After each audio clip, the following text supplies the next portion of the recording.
These are the revisions to the first release for the first quarter, and we see non-farm productivity down 2.1%. It had initially been reported as 2.7% negative, so a slight improvement there. And unit labor costs, this is interesting, initially reported at 6.3%, comes in at 4.2%. So that is a big change, and it will be interesting to go under the hood in these numbers and see why they changed that way. Jobless claims is the number everybody's been following, and we talked about the trend.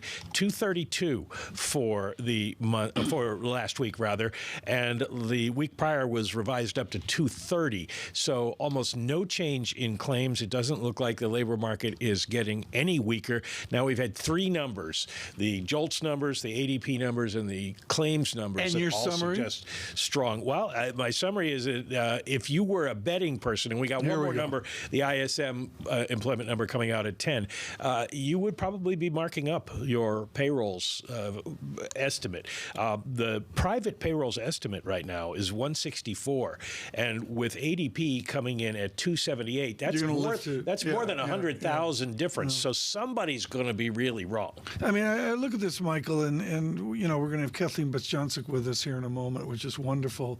But have you ever seen it like this, where there's, you know, coming out of a pandemic, coming out of a medical disaster, the Biden stimulus, and all the rest, have you ever seen the cacophony sense of it like we're in right now? Well, we haven't seen the Fed cacophony that we have now, the divisions among Fed officials for quite some time.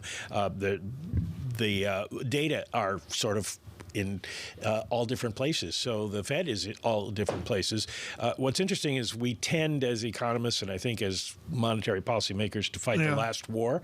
And you think of what was happening after the financial crisis, when everybody kept expecting strength, and it was slow, slow, slow. Right. Now we're expecting slow, slow, slow, because that's what the models are suggesting, and it hadn't happened yet. Lisa, let me do the last market check. That's a joke there, the last war, last market check. We're going to continue to do market checks today. 10-year real yield, 1.45%, comes in a little bit.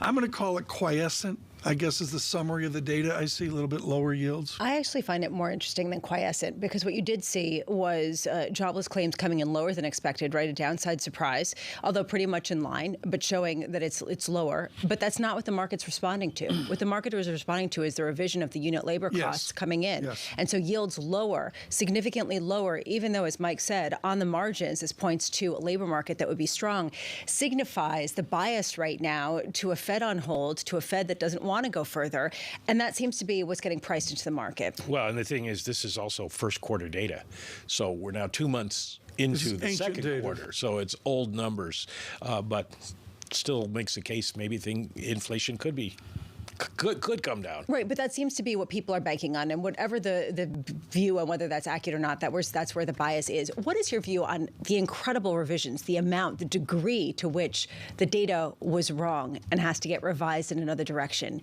Has this ever been seen before? Well, we always get revisions because the data are incomplete when they're first published, but we are seeing big revisions now, I think, because the various statistical agencies are having trouble with seasonal adjustment coming out of the pandemic. The pandemic messed everything up so much. Just try to graph jobless claims these days, and you get the distortion.